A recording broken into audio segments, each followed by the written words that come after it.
Me friends and ఫ్యామిలీతో సరదాగా బయటకు వెళ్ళటానికి కారు లేదా అయితే వెంటనే ఈ నెంబర్కి కాల్ చేయండి. నా పేరు సూర్యనారాయణ.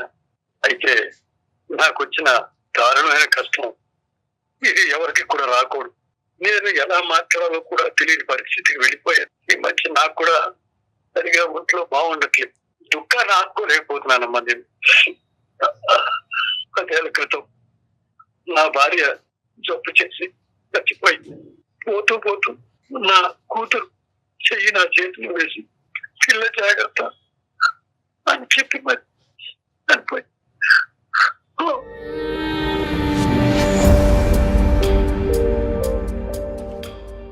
ఓ రకంగా ఆ దేవుడు నన్ను శపించేయడేమో అన్నంత బాధగా ఉంది. నాకు ఒక్కగానొక్క కూతురండి. పాపకి 22 ఏళ్ళు ఉంటాయి. ఈ మధ్య సంబంధాలు చూద్దామని అనుకుంటున్నాను.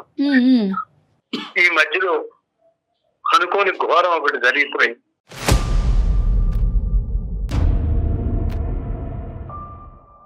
ఈ పిల్లలు చూస్తే రోజు నీరసపడిపోతుంది. సరిగా అన్నం తింటం లేదు. ఏమైందమ్మా అంటే ఏమి చెప్పం. ఏం లేదు నాన్న అని నీరసంగా చెప్తాను. కాలేజీకి అయితే దగ్గర ఉండి మరీ దింపేవాడిని. సాయంత్రం టైంలో వద్దు నాన్న మీరు రాకండి, ఫ్రెండ్స్ తో వస్తానంటే వద్దమ్మా వద్దు నేను వస్తా, వచ్చి నేను తీసుకెళ్తానని చెప్పి తీసుకొచ్చేవాడిని. 3 సంవత్సరాలు అలాగే చేసి ఇప్పుడు కూడా నన్ను కూడా అంటి పెట్టుకునే ఉండేది. 1 నెల నుంచి నా పిల్లలు రకరకాల మార్పులు చూస్తున్నా. మొహం వాడిపోయింది. ఎప్పుడు నీరసంగానే ఉంటుంది. అన్న సరిగా తినడం లేదు. ఏమైందమ్మా అంటే ఏమీ లేదు నాన్న అని ఏమీ చెప్పట్లేదు. ఒకరోజు గట్టిగా నిలదీసి అడిగాను, ఏం జరిగింది తల్లి చెప్పమ్మా అంటే ఏడుస్తూ కూర్చుంది.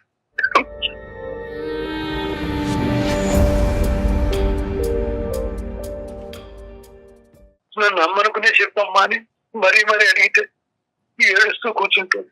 ఇంకెలా లాభం లేదని పాప పడుకున్న సమయంలో దాని పుస్తకాలు బ్యాగులు అన్ని వెతికి చూసాను. ఒక సర్టిఫికేట్ మాత్రం దాని పేరు మీద బయటకు వచ్చినప్పుడు అది అబార్షన్ జరిగింది.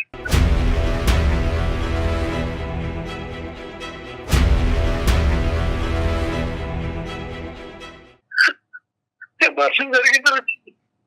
నాకు గుండె పెగినంత పనైంది. డాక్టర్ గారు ఇలాంటి కష్టాలు ఎవరికి నేనెంతో కష్టపడి పెంచుకున్న కూతురు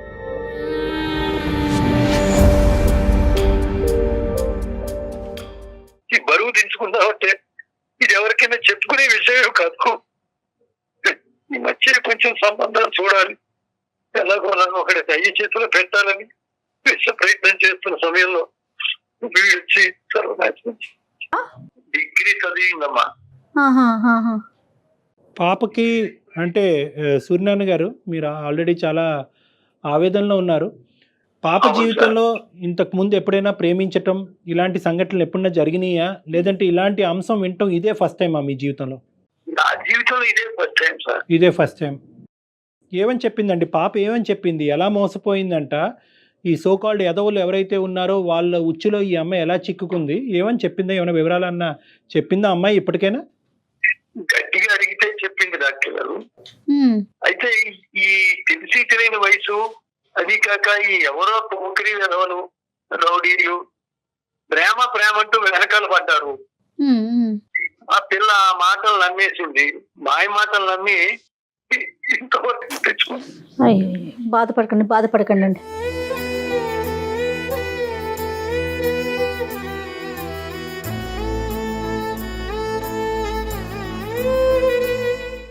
కిరాతకుడు దుష్టుడు వాడు నా కూతురు జీవితంతో ఆడుకున్నాడు. వాడు చేసేసాడు.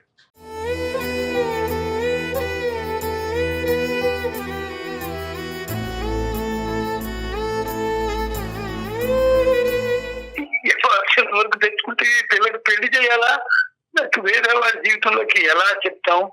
ఈ సమాజం ఏమైపోతుంది?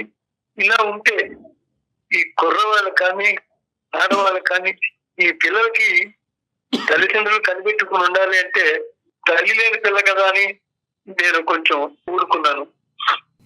కానీ ఏమీ తెలియని వయసు ఇంత దారుణం జరుగుతుంది ఊహించలేదు. అయ్యో సూర్యనారాయణ గారు,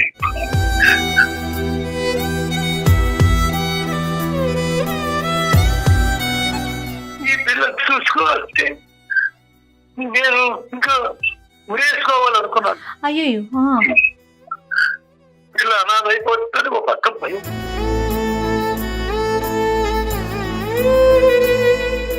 జీవితం ఎక్కిపోతుందో ఏమిటో అర్థం కావట్లేదు.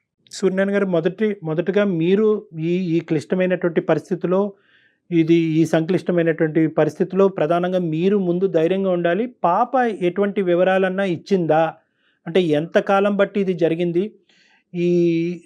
ఇలాగా శారీరకంగా కలవటానికి ఇది బలాత్కారమా, లేదంటే ఇరువైపులా ఒక అంగీకారమా?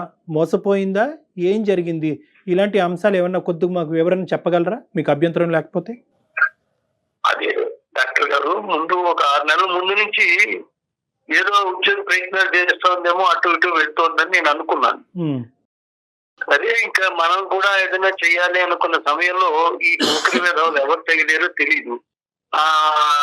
ఎవరో ఇప్పటికీ నాకు తెలియదు. వాడు మీకు ఇప్పటికీ తెలీదా? నాకు తెలియదు. అంటే ఆ కాలనీ వాడా, కాలేజ్ వాడా, ఆఫీస్ వాడా ఎంతో కొంత తెలిసి ఉంటుందిగా మీకు? ఈ కాలనీలో దూరం అయ్యిండి ఉండొచ్చు, లేదా వేరే ప్లేస్ నుంచి అయినా వచ్చి ఉండొచ్చు. వాళ్ళు ఈ పిల్ల వెనకాల పడుతున్నారని చెప్పి చెప్పింది నాకు. రోజు వస్తున్నారు కాలేజీ దగ్గరికి వెళ్ళేప్పటికి జాబ్స్ కి అటు అని వెళ్తుంటే వెంట పడుతున్నాడు అని చెప్పింది. వెంట పడుతుంటే ఇప్పుడు చెప్పింది. అప్పుడు చెప్పుంటుంటే నేను వెనకాల ఉండేవాడిని, ఏదైనా మాట్లాడేవాడిని. ఇప్పుడు ఏమి చేయలేని పరిస్థితి. అసలు ఏం చేయాలో అర్థం అన్నటువంటి. ఇప్పుడు పాప ఏమంటుందండి? వాడు వేరే అబౌట్స్ ఏమన్నా తెలుసా? ఇది లేదంటే వాడు ఎక్కడున్నాడు, ఏం చేస్తున్నాడు, ఇప్పటికీ ఇబ్బంది పెడుతున్నాడా, వాడిని పట్టుకునే అవకాశం ఉందా, పోలీసులు కంప్లైంట్ చేయాలా? పోలీసులు కంప్లైంట్ చేసినా ఎవరని చెప్పడానికి లేదండి. ఈ పిల్లకి తెలియట్లేదు. ఇప్పుడు వాడిని మర్చిపోయిందో తెలీదు, వాళ్ళు ఎక్కడుంటారో సరిగా తెలీదు. ఏదో బైక్ మీద వచ్చేవాడని ఫాలో అవుతున్నాడు. ఏం చెప్పట్లేదు, భయమో మనం ఇన్ హౌస్ కౌన్సిలింగ్ చేసి చెప్పండి. ఏదైనా మత్తు మందు కలిపేసి ఏదో చేసి ఉంటాడని చెప్పి నాకు కొంచెం అనుమానంగా ఉంది. అయితే అలాగే చెప్పింది పాప కూడా. ఇక్కడ సినిమాకి తీసుకెళ్లారన్నారు. తర్వాత నుంచి ఏదో గెస్ట్ ఎక్కడికి వెళ్ళారో తెలియదు. నేనే మోసపోయాను అంతే, ఇక్కడ ఎవరికి ఏమీ లేదు.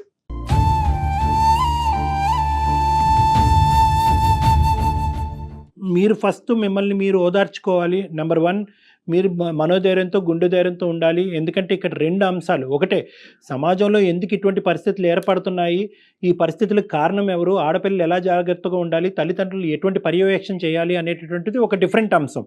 కానీ ఇప్పుడు ఉండేటటువంటి క్రైసిస్లో ఇప్పుడు వాడు ఎక్కడున్నాడు, వాడు ఇప్పుడు ఈ అమ్మాయిని వదిలేశాడా, లేదంటే ఇంకా రానున్న రోజుల్లో ఇంకా వెంటపడి ఇంకా జీవితం చిన్నభిన్నం చేస్తాడా, బ్లాక్మెయిల్ చేస్తాడా, ఫోటోలు ఉన్నాయా, ఆధారాలు ఉన్నాయా అనేటటువంటిది ఒకటిది. వాడు ఒకప్పుడు ఈ అమ్మాయితోనే చేస్తున్నట్టుగా అయితే కనుక ఇంకా వేరే అమ్మాయిలతో కూడా ఇదే కార్యక్రమానికి ముడిపడి ఉందా? అలాంటప్పుడు మన బాధ్యత, మన బరువు బాధ్యత ఇంకా పెరుగుతుంది. కాబట్టి మనం అందరం ఒకే తట్టు మీదకి వచ్చి ఈ ఇష్యూని రిజాల్వ్ చేయవలసినటువంటి అవసరం ఉంది. నాకు కావాల్సింది ఏంటంటే, అమ్మాయి ఇప్పటికైనా పూర్తిగా మీకు వివరాలు చెప్తుందా, లేదంటే పరువు, భయం అనేటువంటి అంశాలతో ఇంకా మీకు పూర్తిగా చెప్పట్లేదా? కొన్ని విషయాలు అయితే చెప్పింది డాక్టర్ గారు. రైట్. కాకపోతే ఏంటంటే వాడెవడో అసలు 6 నెలల బట్టి మనిషి కనబడకుండా వెళ్ళిపోయాడు. గుర్తుపట్టగలవమ్మా సరిగా అంటే ఏడుస్తుంది తప్ప ఏం చెప్పట్లేదు. గుర్తుపట్టగలదో గుర్తుపట్టలేదో అది కూడా తెలియట్లేదు. అంటే ఇప్పటికీ పాప ఏమంటదండి, ఇది ఒక ప్రేమాయణం కింద మొదలైనటువంటి కథకని చెప్తుందా, లేదంటే బ్లాక్మెయిల్ చేస్తూ ఆ అమ్మాయిని లోబర్చుకున్నాడా? ఈ 2 అంశాల్లో ఏం చెప్తుంది పాప? దాన్ని బట్టి మనం సలహా సూచన చెప్పచ్చు మీకు. అమ్మాయి ప్రేమించిందా వాడిని? అమ్మాయి మాటల్లో పడిపోయిందండి. వాడు ప్రేమిస్తూ పెళ్లి చేసుకుంటాను అది ఏదో చెప్పాడండి. ఓకే అలా ఓకే కాదు. ఇప్పుడు అమ్మాయి డిగ్రీ చదువుకుంది అంటున్నారు, చిన్న వయసు కాదు, 22 సంవత్సరాలు. అంటే మీ అమ్మాయిని ఆల్రెడీ బాధలో ఉండేటటువంటి అమ్మాయి పుండి మీద కారం జల్లుతున్నట్టుగా దయచేసి భావించద్దు. కానీ ఇక్కడ పూర్వాపరాలు అనేటటువంటిది మనకు క్లారిటీగా ఉండాలి. అమ్మాయి అంత చదువుకున్నటువంటి అవగాహన ఉండేటటువంటి అమ్మాయి ఇలాంటి ఉచ్చులు ఎలా చిక్కుకుంది? ఈ రోజు కాకపోతే రేపు పరిస్థితుల నుంచి మాయమైపోయేటటువంటి ఒక వ్యక్తిని కాలేజ్ మేటు కాదు అంటున్నారు, స్కూల్ మేటు కాదు అంటున్నారు, ఆఫీస్ మేటు కాదు అంటున్నారు, ఆ కాలనీలో ఉండనట్టుగా కనిపించే ఒక వ్యక్తి అంటున్నారు. అలాంటి వ్యక్తితో అసలు ఎలా స్నేహం చేసింది? ఇప్పుడు అమ్మాయి వయసు 22 సంవత్సరాలు, చదువుకున్నటువంటి అమ్మాయి, ఇంతకుముందు సంఘటన లేదు, ఎంత తల్లి లేనటువంటి పిల్ల అయినా కూడా మీరు జాగ్రత్తగా పెంచారు. సో దీన్ని ఈ అమ్మాయి ఆకర్షణ, ప్రేమ అనే కేటగిరీ కింద అనుకోవచ్చా, లేదంటే వాడు ఏదో ఉచ్చు బిగించాడు ఈ అమ్మాయి చుట్టూరు, అంటే బ్లాక్మెయిల్ చేసేటటువంటి ప్రయత్నమా? మీకేమనిపిస్తుంది? వాడు బాగా అట్రాక్ట్ చేసాడండి, చాలా ఆకర్షించేసాడు. డ్రెస్సులు వేసుకోవడమే కానీ ఆ బంగారం వేసుకోవడం, కొత్త కొత్త బళ్ళు తేవడం, రైట్, ఇవన్నీ తీసుకొచ్చేవాడు, అడిగిందల్లా ఇచ్చేవాడు అని చెప్పేసి ఇంకా మాయ మాటలు నిజంగా నమ్మేసింది. చెప్పండి. నమ్మడం మూలాన రైట్, ఇంకా వాడు ఆ ఛాన్స్ తీసుకోవాల్స్తున్నాడు. Right right right right right సమాజంలో ఉన్న కుర్రాళ్ళు ఎలా ఉన్నారంటే ఇప్పుడు వాళ్ళు అమ్మాయిలు పడగొట్టడానికి రకరకాల విన్యాసాలు చేస్తారు. అవును, నువ్వు లేకపోతే నేను లేను, అలా చూస్తున్నావు, పాయిజన్ మింగేస్తాను, ఇటువంటివన్నీ ఏదో చెప్తుంటారు వాళ్ళకి. వీడు నిజంగా చేస్తాడేమో అనుకుని వాళ్ళ మీకు వస్తున్న భయం కొద్దీ వాళ్ళు చెప్పినట్టు వీడు వింటారు. తల్లి లేకపోవడం మూలన ఏమైందంటే ఇక్కడ నేను నాకు అన్ని విషయాలు చెప్పడానికి లేదు, నాకే ఏమీ తెలియదని అనుకునేటువంటి ఆ కుర్రాడు వాడి మాయ మాటలో పడిపోయింది. నేను అప్పటికి చెప్పారు, చూడమ్మా కాళ్ళు రెండు పట్టుకుంటాను, ఎలా కనీసం వాడు ఎక్కడ చెప్పమ్మా, 6 నెలల బట్టి కనబట్టలేదు నాన్న, ఏం చేయలేదు. ఇప్పుడు సూర్యనారాయణ గారు ఇప్పుడు మరీ అంత కనిపించకపోయేటటువంటి పరిస్థితి ఏమి ఉండదు, ఎందుకంటే ఇది చాలా పెద్ద అంశం. ఎందుకంటే 2 విధాలుగా, ఒకటి ఏంటంటే వీడు మళ్ళీ మీ అమ్మాయి జీవితంలో ప్రవేశిస్తాడా, మళ్ళీ ఈ అమ్మాయిని రేపొద్దున ఇబ్బంది పెడతాడా? ఇప్పుడు జరిగినటువంటి దాన్ని మనం ఏం తిరిగి రాయలేము, అది నెంబర్ 1. నెంబర్ 2 ఏంటంటే కనుక వీడు ఇక్కడితో ఆగుతాడా, వేరే అమ్మాయిల జీవితంతో కూడా ఆడుకుంటాడా? ఆ సామాజిక బాధ్యత కూడా మన మీద ఉంది. కాబట్టి మనం ఖచ్చితంగా ఆ అమ్మాయికి 3 అంశాలతో ఆ అమ్మాయి కౌన్సిలింగ్ అనేటటువంటిది ఏర్పాటు చేయాలి. ఏంటంటే 1 పూర్తిగా పూర్వాపరాలు తెలుసుకోవటం, 2 వాడు వేరే అబౌట్స్, 3 ఏంటంటే కనుక వాడి కథ ఏంటి, ఎలా మొదలైంది, ఎలా కొనసాగింది అనేది కూడా తెలుసుకోవాలి. 4వది దీన్ని కంప్లీట్గా ఎలా ఒక క్లోజర్కి తీసుకురావాలి, చాలా ఇంపార్టెంట్. ఇక్కడ లీగల్ హెల్ప్, పోలీస్ హెల్ప్ అనేటటువంటిది చిన్నగా చూడొద్దు దయచేసి మీలాంటి వాళ్ళు. ఎందుకంటే మనందరికీ అంతు చెక్కినటువంటి ఈ ప్రశ్నలకి సమాధానం చాలా వరకు వ్యవస్థ చెప్తుంది. వ్యవస్థ అంత భయంకరంగా ఏం మారిపోలేదు. అంత చెప్పుకుంటే కనుక బహుశా అది డప్పు వాయించి 10 మందికి చెప్తారు అనేటటువంటి భావోద్రేకంలో తల్లిదండ్రులు ఉండవలసినటువంటి అవసరం లేదు. ఎక్కడ గోప్యంగా పెట్టాలి, ఎక్కడ కాన్ఫిడెన్షియల్గా పెట్టాలి అనేది పోలీస్ శాఖకు తెలుసు, లీగల్ వ్యవస్థకు కూడా తెలుసు. కాబట్టి మీరిద్దరూ ఏంటంటే మీ ఇద్దరి మధ్యనే అంశము, మీ ఇద్దరి మీదే ఆ అమ్మాయి చెప్పక మీకు ఒక అంశం చెప్పింది కాబట్టి దానికి మీరే సొల్యూషన్ ఎతకాలి అనేటటువంటి క్లోజ్డ్ ఎన్విరాన్మెంట్లో దయచేసి ఫస్ట్ ఉండొద్దు అన్నది నా విజ్ఞప్తి. అదే సార్, నేను అప్పటికి పిల్లని మరీ అడిగాను, వీడు నా కూతురు జరిగినట్టుగా అన్యాయం వేరే వాళ్ళకి చేస్తున్నాడేమో, అతని బ్రెయిన్కి సరిపోదు. వాడు దొరికితే ఏదో కాడు పట్టుకుని వేలు పట్టుకుని బతిలాడి పెళ్లి చేద్దాం అనుకుంటున్నాను. కానీ ఈ పిల్ల చేసిన పనికి అసలు ఏం చెయ్యాలో నేను అసలు ఏం మాట్లాడాలో అర్థం అన్నటువంటి.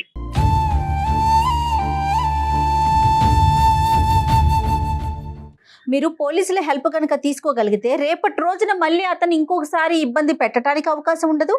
మీ అమ్మాయినే కాదు, ఏ అమ్మాయి ఇలాంటి ఇబ్బంది పడకుండా ఉండాలి అంటే ఒక్కసారి మీరు కంప్లైంట్ లాగా అట్లా ఏదైనా రేస్ చేస్తే బాగుంటుంది అంటున్నారు. ఒకటి సూర్యనారాయణ గారు, ఇది ఒక పాయింట్, లీగల్ హెల్ప్ తీసుకోవటం. ఇప్పుడు మీరు చెప్పినటువంటి పాయింట్ ఆకర్షణ అనేటటువంటి అంశంలో ప్రధానంగా యువకులకు తెలుసుకోవాల్సినటువంటి ఈ సందర్భం, ప్రధానంగా ఆడపిల్లలకి తెలియవలసినటువంటి అంశం ఏంటంటే మేల్ ఫీమేల్ అట్రాక్షన్, ఆడ మగవాళ్ళు అనేటటువంటి సృష్టి ధర్మం, అది న్యాచురల్గా ఉంటుంది. కానీ ఎప్పుడైతే కనుక ఆ అట్రాక్షన్లో, ఆ ఆకర్షణలో మోసము అనేటటువంటిది ఎప్పుడైతే జత అవుతుందో అప్పుడు ఈ వ్యవస్థ అనేటటువంటిది చిన్నాభిన్నం అయిపోతుంది అనమాట. అంటే ఇక్కడ జరిగినటువంటిది ఏంటంటే కనుక నేను సింగిల్ పేరెంట్గా నా కూతుర్ని చూసుకోలేకపోయాను అనేటటువంటి అంశం ఒకటైతే కనుక, రెండోది ఏంటంటే మన ఇంటి వరకు ఈ సమస్య రాదు, ఇది ఎక్కడో మనం టీవీలోనో ఎక్కడో రేడియోలోనో వింటాము, మన ఇంటి వరకు రాదు అనేటటువంటి కాన్సెప్ట్లో మ్యాక్సిమం నెంబర్ ఆఫ్ తల్లిదండ్రులు ఉంటారు. అయితే చీడ పురుగులను అనేటటువంటిది ఏరి వేసేయటం, బయటకు తీసేటువంటి ఎన్నో సంఘటనలు జరుగుతున్నాయి. ఎన్నో భయంకరమైనటువంటి మానవాంగాలు, హత్యలు, ఆత్మహత్యలు భయంకరంగా జరుగుతున్నా కూడా ప్రతిరోజు ఇవి పెట్టరేగిపోతున్నాయే కానీ మనం అరికట్టలేకపోతున్నాం. ఎందుకంటే కనుక ఆ పర్యవేక్షణ, ఆ మానిటరింగు, ఆ క్లోజ్నెస్, ఆ ఫ్యామిలీలో ఉండేటటువంటి క్లోజ్నెస్ వల్ల ఇలాంటి అంశాలు మనకి అర్థం అవుతాయి. అది తల్లి అయినా, తండ్రి అయినా, సింగిల్ పేరెంట్ అయినా, డబుల్ పేరెంట్స్ అయినా, ఎవరైనా కూడా మనం ఏంటంటే పిల్లల దగ్గర నుంచి మీరు కాలేజీకి వెళ్తున్నారా, వస్తున్నారా, చదువుకుంటున్నారా, ఏం చేస్తున్నారు, ఇంతవరకే తెలుసుకుంటున్నాం. కానీ వారు ఎటువంటి ఆకర్షణకి లోన్ అవుతున్నారు, ఎటువంటి మనుషులను వాళ్ళు ఆకర్షించేటటువంటి ప్రయత్నం చేస్తున్నారు. సమాజంలో మీరు ఎంత కరెక్ట్గా ఉన్నా కూడా బయట వచ్చేటటువంటి ఆకర్షణ యొక్క పవర్ ఎంత విపరీతంగా ఉంటుంది. ఆ పవర్ని తట్టుకునేటటువంటి కెపాసిటీ మీ పిల్లలకు ఉందా లేదా అని చూసుకోవాల్సినటువంటి బరువు బాధ్యతలు తల్లిదండ్రుల భుజస్కంధాల మీద ఉన్నాయి. ఇది కేవలం ఎలా వస్తుందంటే కనుక ఫ్యామిలీ టైం అని పదే పదే అంటూ ఉంటాం. కుటుంబ సమయంలో మనం కూర్చుంటున్నంతసేపు మనం ఏం మాట్లాడుకుంటున్నాం, ఎన్ని మార్కులు వచ్చినాయి, నీట్లో సీట్ వచ్చిందా, ఎంసెట్లో ర్యాంక్ వచ్చిందా, ఎందుకు రాలేదు, వాళ్ళకి ఎందుకు ర్యాంక్ వచ్చింది అనేదే మాట్లాడుకుంటున్నాం. కానీ ఈ ఆకర్షణలు, లవ్ అఫేర్లు, లవ్ స్టోరీలు మన ఇంట్లో కాదు ఎదురింట్లో పక్కింట్లో జరుగుతాయనేది చాలామంది తల్లిదండ్రుల్లో ఉండేటటువంటి ఒక కాన్సెప్ట్. సో కాబట్టి ఏంటంటే ఒక ఫ్రీనెస్ అనేటటువంటిది క్రియేట్ అవ్వాలి. ఇలా ఆకర్షించవచ్చు, ఇలా మాటల్లో మభ్యపెట్టచ్చు, తల్లిదండ్రులుగా మేము చూపెట్టలేనిది వాళ్ళే చూపెడతారు అనే నమ్మకాన్ని మీకు కలగజేయచ్చు, సూపర్ఫిషియల్ అట్రాక్షన్ ఇవ్వచ్చు, మానసికంగా అట్రాక్ట్ చేయొచ్చు, మేము ఇవ్వనటువంటి గిఫ్ట్లు వాడు కొని తేవచ్చు, మీ మీద విపరీతమైనటువంటి ఇంట్రెస్ట్ చూపెట్టచ్చు, మీ కెరియర్ గురించి, మీ భవిష్యత్తు గురించి మీలాగా వీళ్ళలాగా ఎవరూ ఆలోచించలేరు అనేటటువంటి ఒక అట్మాస్ఫియర్ క్రియేట్ చేయొచ్చు. కానీ ఇవన్నీ కూడా మసిపూసి మారేడుకాయి మిమ్మల్ని అట్రాక్ట్ చేసుకుని మిమ్మల్ని ఉచ్చులో దింపి మిమ్మల్ని బ్లాక్మెయిల్ చేసి మిమ్మల్ని వాడుకునేటటువంటి ప్రయత్నం అనేటటువంటి అంశాన్ని ప్రతిరోజు మాట్లాడకపోయినా పిల్లలతో, అప్పుడప్పుడు వయసు వచ్చినటువంటి పిల్లలతో తల్లిదండ్రులు ప్రత్యేకంగా బాధ్యత తీసుకుని మాట్లాడవలసినటువంటి అవసరం ఉంది. ఎందుకంటే పిల్లలు ఈ రోజుల్లో పేపర్లు చదవట్లేదండి, న్యూస్ పేపర్లో జరిగినటువంటి సంఘటనలు చదవట్లే, టీవీలో వచ్చేటటువంటి వార్తలు వినట్లే, వాళ్ళేవో వాళ్ళకి కావాల్సినటువంటి ఆ వీడియోలు ఈ వీడియోలు చూసుకుని జలసాగా వాళ్ళు బతుకుతున్నారు. ఇలాంటి సంఘటన వచ్చేటప్పటికి తెలిసి తెలియకుండా ఆ ఉచ్చులో చిక్కడిపోతున్నారు. సో ఇక్కడ మన భుజస్కంధాల మీదే ఈ బరువు బాధ్యతలు ఉన్నాయి, తల్లిదండ్రులుగా ప్రతి కుటుంబంలో ఉందన్నది మనం అర్థం చేసుకోవాల్సినటువంటి ఒక ఇంపార్టెంట్ మెసేజ్ మీ ద్వారా సమాజానికి అందజేయాలని నేను అనుకుంటున్నా. నేను ఈ పిల్ల గురించి ఇంకొంచెం భయం పట్టుకుని 24 గంటలు ఎక్కడికి వెళ్ళకుండా కనిపెట్టుకుని కూర్చుంటున్నా. ఏం చేసుకుంటుందో ఏ సమయంలోనో ఒక పక్క భయం పట్టి. ఇప్పుడు coming to point number 2 Suryanarayana గారు, మీరేమీ ఇక్కడితో జీవితం ఏమి అయిపోలేదండి, ఇక్కడితో ఓకే. ఆ అమ్మాయి మీరు అనుకుంటున్నారు వాడి కాళ్ళ వేళ్ళ పడుకుని వాడిని జత కలపాలి ఈ అమ్మాయితో అనుకుంటున్నారు. అంత కర్మ మీకు లేదండి. అలాంటి ఏదోతో మీరు మీ అమ్మాయిని జీవితాంతం ప్రయాణం చేయవలసింది ఏంటంటే, తెలుసో తెలియకో ఒక దురదృష్టకరమైనటువంటి సంఘటన జరిగింది. ఆ అమ్మాయి వెళ్ళి ఒక పెద్ద అడుగు తీసుకుని అబార్షన్ వరకు వెళ్ళింది. ఆ అమ్మాయి ఏ స్థాయిలో మనస్తాపం చెంది ఉంటుంది అన్నది ఇక్కడ ప్రధానమైనటువంటి అంశం. ఈరోజు పెద్ద సపోర్ట్ ఏదన్నా ఉంది అంటే కనుక ఒక ప్రొఫెషనల్ సపోర్ట్, అది మీకు మీ అమ్మాయికి ఇవ్వాల్సినటువంటి అవసరం ఉంది. నెంబర్ 2 ఏంటంటే, మీకు మీ అమ్మాయికి అతి పెద్ద వైద్యం ఏదన్నా ఉంది అంటే అది మనోధైర్యం. భవిష్యత్తులో ఒక నమ్మకాన్ని మీరు ఇద్దరిలో కలుగు చేయటం అనేది ఒక పెద్ద అంశం ఇక్కడ. ఎందుకంటే లైఫ్ ఎక్కడితో ఆగదండి. ఈ సంఘటన ఒక పీడకల్లాగా తీసి పక్కన పెట్టేసి దీని నుంచి ఒక మెసేజ్ తీసుకుని ఒక నమ్మకంతో ముందుకెళ్ళి పెళ్లి చేయొచ్చు, ఉద్యోగం చేయొచ్చు, పిల్లల్ని కనొచ్చు, జీవితాన్ని అందరిలాగే అమ్మాయి అనుభవించవచ్చు. ఇది ప్రధానంగా ఒక తండ్రిగా మీరు మీ కూతురు అర్థం చేసుకోవాల్సినటువంటి ఒక ఇంపార్టెంట్. మీరు ధైర్యంగా ఉంటే తర్వాత ఆటోమేటిక్ గా పాపలో కూడా ధైర్యం వస్తుందండి. అయ్యిందేదో అయిపోయింది డాక్టర్ గారు చెప్పినట్లుగా. నెక్స్ట్ ఏంటి, రేపటి కార్యాచరణ ఏంటనేది మీరు ధైర్యంగా ఆలోచించుకోండి, చక్కటి నిర్ణయం తీసుకోండి. ముఖ్యంగా ఏంటంటే కల్ప్రిట్ని పట్టుకునేటటువంటి ప్రయత్నం మీ బుర్రతో మీ హెడ్ వాడి ఇక్కడతో అవ్వదులే, వాడి నెంబర్ లేదు, వాడి ఊర్లోంచి వెళ్ళిపోయాడు అని అనుకోవటానికి లేదు. వాడు మళ్ళీ ప్రత్యక్షం అవ్వచ్చు, మీ అమ్మాయి జీవితంలో ప్రత్యక్షం అవ్వచ్చు, వేరే అమ్మాయి జీవితంలో ప్రత్యక్షం అవ్వచ్చు. సో ఈ 2 బాధ్యతలు మీ మీద, సుమన్ టీవీ వరకు మీరు తీసుకొచ్చినందుకు, అందమైన జీవితం వరకు తీసుకొచ్చినందుకు మా మీద, ఇద్దరి మీద ఉంది అనేటటువంటిది నేను మీకు చెప్పదలుచుకున్నాను. సో మీరు కావాల్సింది ఏంటంటే, ఇంకా వాడి ఫోన్ నెంబరు, వాడి ఐడెంటిటీ, ఇంకా ఏమన్నా ఉంటే కనుక మీరు అవి తీసుకుని పోలీస్ స్టేషన్ వరకు వెళ్ళాలి. షీ టీమ్స్ అనేటటువంటివి ఉన్నాయి. ఇలాంటి ఆస్పెక్ట్స్లో క్షుణ్ణంగా కాల్ రికార్డ్స్ బట్టి మొత్తం అంతా పర్యవేక్షణ చేసి ఆ దొంగ ఎక్కడున్నాడో వాడిని పట్టుకునేటటువంటి ప్రయత్నం వాళ్ళు చేస్తారు. ఒకప్పుడు మీకు అక్కడి వరకు వెళ్ళేటటువంటి ధైర్యం, నమ్మకం ఇప్పటికీ రాకపోతే మీరు నా వరకు రండి, నా దగ్గరికి రండి, నా కౌన్సిలింగ్కి రండి. ఎందుకంటే ఆ కౌన్సిలింగ్ అన్నది మీకు, మీ అమ్మాయికి ఇద్దరికి ఇంపార్టెంట్. అదే సార్, మేమేమనుకుంటున్నాం అంటే సుమన్ టీవీ వారి అందమైన జీవితం ఇది కూడా నేను ఇది వరకు చూస్తూ ఉండేవాడిని. ఇలా కూడా జరుగుతుందా అంటే ఆ కర్మ నాకు పట్టుకుంది. ఇలా కొన్ని జరుగుతున్నాయంటే ఈ విషయాలు ఎవరెవరో జీవితానికి కూడా ఎలా అంటే మన జాగ్రత్తగా చూసుకోవాలి ఆడపిల్లల్ని అని నేను అనుకుంటుంటే, ఈ పిల్లకి ఈ మాట్లాడుకోవడానికి చిన్న సెల్లే ఉండేది, అటువంటిది ఒక పెద్ద సెల్ తీసుకొచ్చి ఇచ్చాడు వాడు. అప్పుడు నాకు కొంచెం అనుమానం వచ్చింది, ఎక్కడ తీసుకొచ్చామమ్మా, ఎక్కడ కొన్నాం ఇది అంటే చెప్పకుండా ఉంది. అదే స్కూల్ ఇచ్చారు, కాలేజీ వాళ్ళు ఇచ్చారు, అదేదో చెప్పి సరే ఊరుకున్నా. చూస్తే వాడు ఇంత పని చేసి వెళ్ళిపోయాడు, ఏం చేయాలో ఏమిటో ఏ అర్థం అవట్లేదు కరెక్ట్గా. సరే, అందు గురించి నేను చెప్పేది ఏంటంటే మీకు వదిలేయాలా? మీకు ఇది మీరు ఎప్పుడు కని విని ఎరగినటువంటి అనుభవం కాబట్టి ఫస్ట్ ఆఫ్ ఆల్ మీకు మీ అమ్మాయికి సపోర్ట్ కావాలి. మీ అమ్మాయి భయంకరమైనటువంటి డిప్రెషన్లో ఉంది. ఆ అమ్మాయిని కంటికి రెప్పలాగా చూసుకోవాల్సినటువంటి బాధ్యత మీది. ఈ సంఘటన ఒక ఎత్తు అయితే కనుక ఈ డిప్రెషన్లోంచి బయటికి తీసుకొచ్చి ఆ అమ్మాయి ఎటువంటి అఘాయిత్యానికి పాల్పడకుండా చూసుకోవాల్సిన బాధ్యత మీ మీద ఉంది. కాబట్టి ఇమీడియట్గా మీరు ప్రొఫెషనల్ హెల్ప్కి రండి, నా దగ్గరికి రండి. నేను మీకు సరైనటువంటి సలహా సూచన మనోధైర్యాన్ని మీ ఇద్దరిలో నింపేటటువంటి ప్రయత్నం నేను చేస్తాను. నా నెంబరు మన స్క్రీన్ మీద కనిపిస్తూ ఉంటుంది, లేకుంటే మీది నా దగ్గర ఉంది కదండి, నేను కాల్ చేస్తాను. ముందు మీరు ధైర్యంగా ఉండండి, మీరు దాంట్లో నుంచి బయటపడండి ముందు. అలాగే మేడం. రైట్ అండి. నేను డాక్టర్ గారిని మా కూతుర్ని మీ ఇద్దరం కలిసి వస్తాం. తప్పకుండా ముందు అసలు చేయాల్సిన పని అది. అది కొంచెం కౌన్సిలింగ్ ఇవ్వండి సార్. మమ్మల్ని నమ్మి మా వరకు వచ్చినందుకు చాలా ధన్యవాదాలు సూర్యనారాయణ గారు. మీలాంటి వాళ్ళు మా సహాయ సహకారాలు తీసుకున్నందుకు ఆల్ ద బెస్ట్ అండి. అమ్మాయిని జాగ్రత్తగా చూసుకోండి. నమస్తే sir. Thank you sir. Thank you Suryanarayana గారు. మీరు నాతో మాట్లాడినందుకు మేడం గారికి మీకు ధన్యవాదాలు. సంతోషం అండి. మీ వల్ల కొంచెం ధైర్యంగా ఉంటున్నాను. రైట్.